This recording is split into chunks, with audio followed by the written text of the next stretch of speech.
देख रहे हैं मेरे चैनल लर्निंग इंग्लिश में। आज के क्लास में हम सीखने वाले हैं इंडेफिनिट टेंस के बारे में।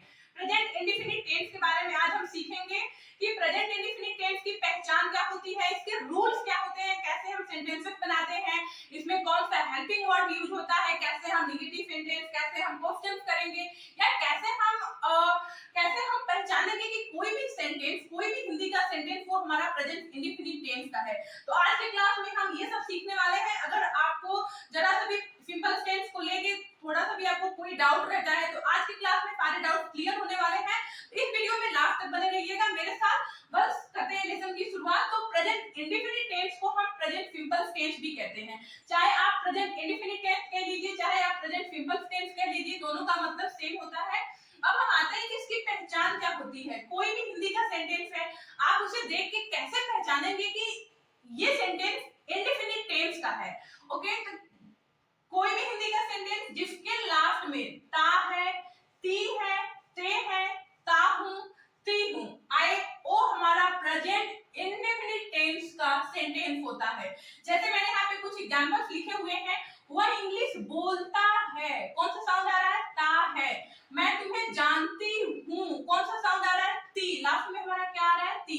वह सुबह 6 बजे उठती है, क्या आ रहा है? ती।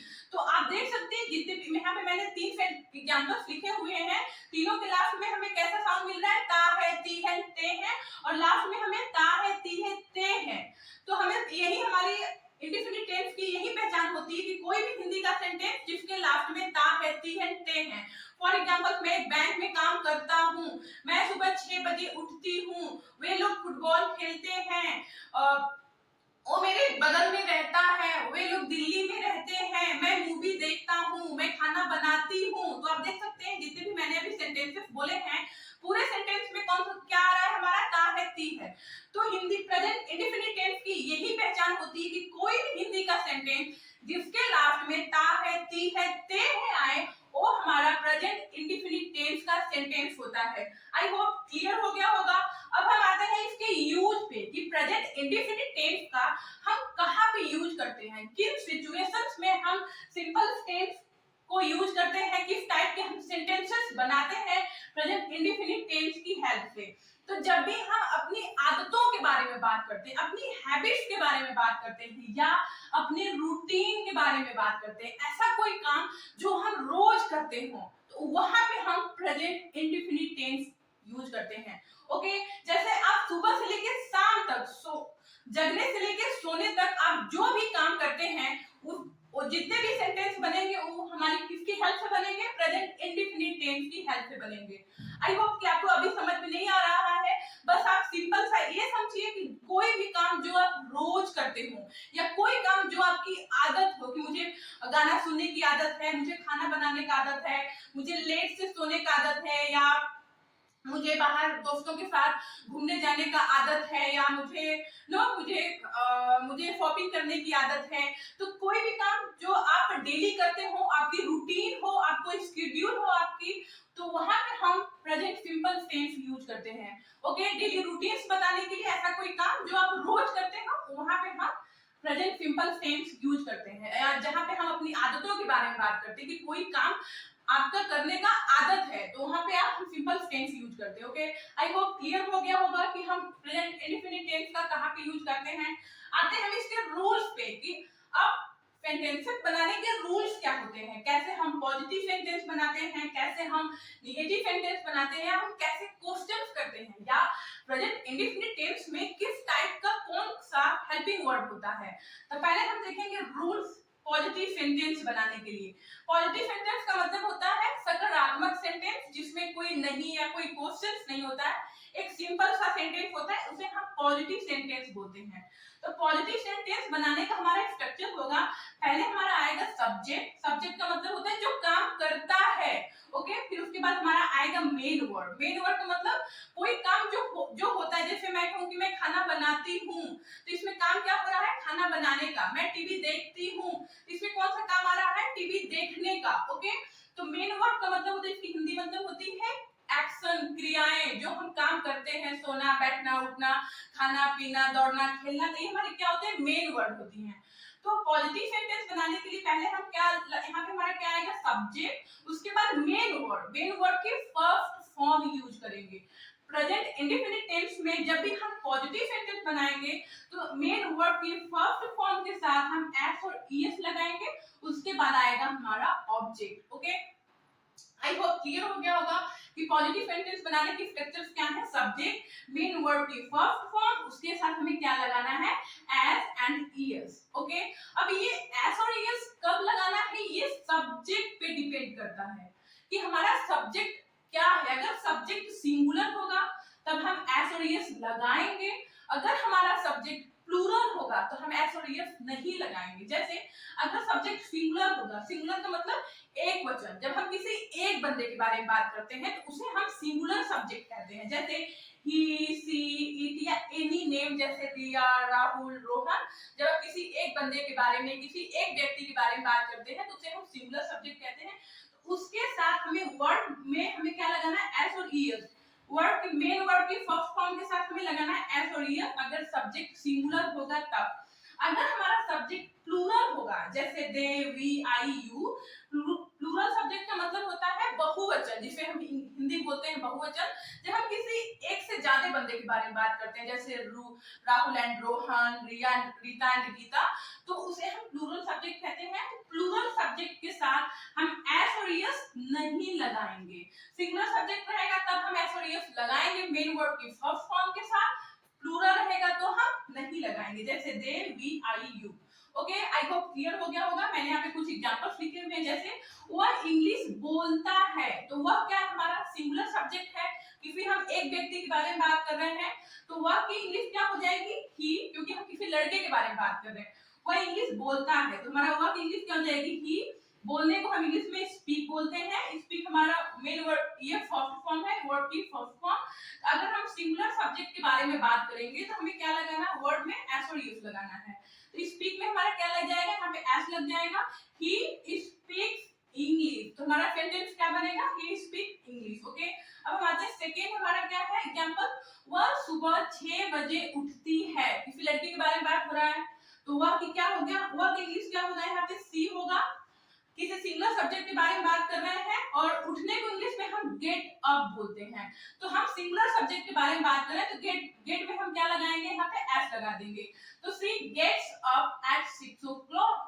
ओके, वह सुबह 6 बजे उठती है तो इसकी इंग्लिश होगी she gets up at 6 o'clock। Okay, अब तीसरा एग्जांपल है, मैं तुम्हें जानती हूँ, तो मैं की इंग्लिश क्या हो जाएगी, आई। मैं को हम इंग्लिश में आई बोलते हैं, जानने को इंग्लिश में हम नो बोलते हैं, और तुम्हें को हम यू लिखेंगे तो आई नो यू, मैं तुम्हें जानता हूँ। ओके, या मैं तुम्हें जानती हूँ। इसमें हम नो में हम यहाँ पे एस और यस नहीं लगाएंगे, क्योंकि मैंने यहाँ पे लिख रखा है कि अगर हम प्लूरल सब्जेक्ट की बात करेंगे, जैसे दे, वी, आई, यू, उसके साथ हमें एस और यस नहीं लगाना है, तो यहाँ पे हमें एस और यस नहीं लगाएंगे, ओनली मेन वर्ड की फर्स्ट फॉर्म यूज करेंगे। ओके, आई होप क्लियर हो गया होगा। जैसे वे लोग फुटबॉल खेलते हैं, तो वे लोग की इंग्लिश क्या होती है, दे होती है। वे लोग इंग्लिश दे, ये प्लूरल सब्जेक्ट है, तो प्लूरल सब्जेक्ट के साथ हमें एस और यस नहीं लगाना होगा। तो दे, खेलने की इंग्लिश को हम बोलते हैं, खेलने को हम बोलते हैं इंग्लिश में प्ले, तो they play football. Okay, I hope clear हो गया होगा कि पॉजिटिव सेंटेंस कैसे बनते हैं, किस सब्जेक्ट के साथ हमें एस और यस मेन वर्ड में लगाना है, किस सब्जेक्ट के साथ हमें नहीं लगाना है। ओके, अब हम आते हैं नेगेटिव सेंटेंस कैसे बनाएंगे। नेगेटिव सेंटेंस का मतलब होता है कि कोई भी सेंटेंस है हिंदी का जिसमें हम नहीं का यूज करते हैं, जैसे मैं फुटबॉल नहीं खेलता हूँ, मैं सुबह 6 बजे नहीं उठती हूँ, मैं खाना नहीं बनाती हूँ। ओके, इसके बनाने के यहाँ पे स्ट्रक्चर क्या होगा, पहले हम आएगा हमारा सब्जेक्ट, उसके बाद हम helping word do and does का यूज करेंगे। प्रेजेंट इंडेफिनिट टेंस में दो हेल्पिंग वर्ड होते हैं, डू एंड डज। ओके, जब हम नेगेटिव सेंटेंस बनाएंगे तब, पॉजिटिव सेंटेंस बनाएंगे तो मेन वर्ड की ओनली फर्स्ट फॉर्म यूज करना है, उसमें हम कोई हेल्पिंग वर्ड नहीं यूज करेंगे, ओनली हमें क्या लगाना है, एस और ईएस। ये डिपेंड करेगा सब्जेक्ट पे, अगर सब्जेक्ट सिंगुलर है तो एस और ईएस लगेगा, अगर सब्जेक्ट प्लूरल है तो एस और ईएस नहीं लगेगा। लेकिन जब हम नेगेटिव सेंटेंस बनाएंगे तो उसमें हम हेल्पिंग वर्ड का यूज करते हैं, हेल्पिंग वर्ड जिसे हम हिंदी में बोलते हैं सहायक क्रियाएं। ओके, तो प्रेजेंट इंडेफिनिट टेंस में दो हेल्पिंग वर्ड होता है, डू एंड डर। उसके बाद हमारा आएगा नॉट, क्योंकि हम निगेटिव सेंटेंस बना रहे हैं नहीं, तो subject helping word do and डर प्लस हमारा आ जाएगा हेल्पिंग वर्ड के बाद नॉट, वर्ब की फर्स्ट फॉर्म प्लस ऑब्जेक्ट। जब हम निगेटिव सेंटेंस बनाएंगे, जब हम हेल्पिंग वर्ड का यूज कर लेते हैं, तो बस हम हमेशा क्या वर्ब की फर्स्ट फॉर्म में यूज करना। अब हमें यहाँ पे एस और यस नहीं लगाना है, ओके, निगेटिव सेंटेंस, क्योंकि यहाँ पे हमने already helping verb do and does का यूज कर लिया है, तो यहाँ पे हम यस और यस नहीं लगाएंगे, ओके। अब हम आते हैं कि अब देखेंगे कि डू एंड डज किस सब्जेक्ट के साथ हमें डू का यूज करना है और कौन से सब्जेक्ट के साथ हमें डज का यूज करना है। तो अगर सब्जेक्ट सिंगुलर होगा, जैसे ही, सी, इट, एनी नेम, उसके साथ हम हेल्पिंग वर्ड डज का यूज करेंगे। अगर सब्जेक्ट प्लूरल होगा, बहुवचन, एक से ज्यादा व्यक्ति के बारे में बात करेंगे, जैसे दे, वी, यू, आई, उसके साथ हम हेल्पिंग वर्ड डू का यूज करेंगे। आई होप क्लियर हो गया होगा। डू का यूज करेंगे प्लूरल सब्जेक्ट के साथ और डज का यूज करेंगे सिंगुलर सब्जेक्ट के साथ। यहाँ पे मैंने 4 एग्जांपल्स लिखे हुए हैं। वह इंग्लिश नहीं बोलता है, तो ये वह क्या है हमारा सिंगुलर सब्जेक्ट, तो वह इंग्लिश ही, और सिंगुलर सब्जेक्ट के साथ हमें कौन सा हेल्पिंग वर्ड चाहिए, डज चाहिए, तो he does not. Helping word के बाद जब हम क्या करेंगे, नॉट का यूज करेंगे, तो he does not speak English. यहाँ पे हम एस और यस नहीं लगाएंगे, क्योंकि हमने डज और डू का यहाँ पे हमने यूज कर लिया है डज का, तो यहाँ पे मेन वर्ड की ओनली फर्स्ट फॉर्म आएगी। वह टीवी नहीं देखती है, she does not watch TV. TV देखने को हम वॉच बोलते हैं, देखने को वॉच, तो ही क्या हो जाएगा हमारा, सी डज नॉट वॉच टीवी। क्योंकि हम किसी लड़की के बारे में बात कर रहे हैं, तो सी किसी सिंगुलर सब्जेक्ट के साथ, और सिंगुलर सब्जेक्ट के साथ हमें कौन सा हेल्पिंग वर्ब चाहिए, डज चाहिए, ओके। मैं तुम्हें नहीं जानता हूँ, I do don't know you, I do not know you, okay. तो जब हम डू नॉट को एक साथ लिखते हैं, तो इसे हम प्रोनाउंस करते हैं डोंट, तो आई डोंट नो यू या I do not know you, मैं तुम्हें नहीं जानता हूँ, तो आई के साथ हमें कौन सा हेल्पिंग वर्ब चाहिए, डू चाहिए। वे लोग फुटबॉल नहीं खेलते हैं, वे लोग इंग्लिश दे, और हमें दे के साथ कौन सा हेल्पिंग वर्ब चाहिए, डू, क्योंकि हम प्लूरल सब्जेक्ट के बारे में बात कर रहे हैं, तो दे हेल्पिंग वर्ब, फिर उसके बाद हमें सब्जेक्ट के बाद जब हमें हेल्पिंग वर्ब यूज करना है, तो दे डू, हेल्पिंग वर्ब के बाद नॉट कौन, तो they do not play football, okay. I hope clear हो गया होगा आपको कि कैसे हम निगेटिव सेंटेंस बनाते हैं, कैसे हम पॉजिटिव सेंटेंस बनाते हैं। अब हम देखेंगे कि कैसे हम क्वेश्चंस करेंगे, कैसे इंट्रोगेटिव सेंटेंस बनेगा। तब तक के लिए आप इसका स्क्रीनशॉट ले सकते हैं। इंट्रोगेटिव सेंटेंस कैसे बनाएंगे, इंट्रोगेटिव सेंटेंस का मतलब होता है जब हम क्वेश्चंस क्या से करते हैं, जैसे क्या वह इंग्लिश बोलता है, क्या वे लोग फुटबॉल खेलते हैं। तो पहले जब हम क्वेश्चंस करेंगे, तो हम पहले हेल्पिंग वर्ड को ले आएंगे, डू एंड डज, उसके बाद हम सब्जेक्ट, वर्ब की फर्स्ट फॉर्म प्लस ऑब्जेक्ट। यहाँ मैंने 2 एग्जांपल लिखे हैं, जैसे क्या वह इंग्लिश बोलता है, तो क्या इंग्लिश पहले हम लिखेंगे, तो क्या वह इंग्लिश, ये सिंगुलर सब्जेक्ट है, तो डज आ जाएगा पहले हमारा, तो क्या वह इंग्लिश बोलता है, डज ही स्पीक इंग्लिश।